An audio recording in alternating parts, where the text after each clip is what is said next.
Well, first, you're absolutely right.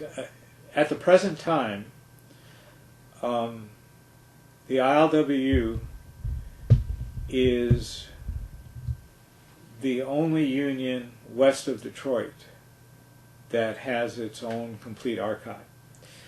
Now, I should qualify that a little bit.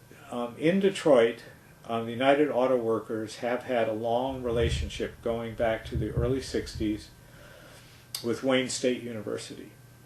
And they created the Labor and Urban Affairs archive in what is now the Walter Reuther Library.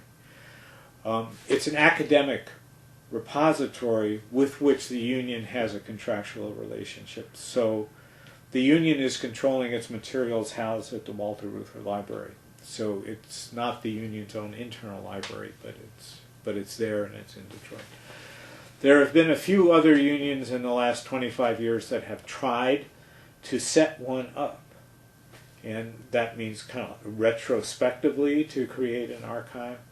Oil, chemical, and atomic workers did that for a while. But it never came to fruition.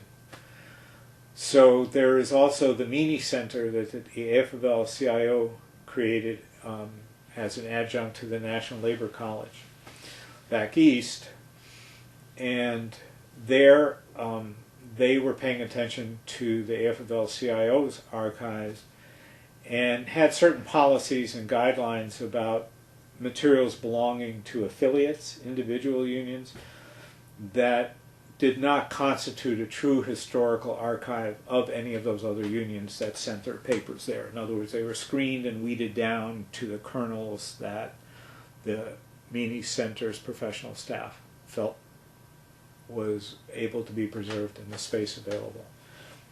So there's been a lot of hedging and compromising due to funding, due to politics, or whatever.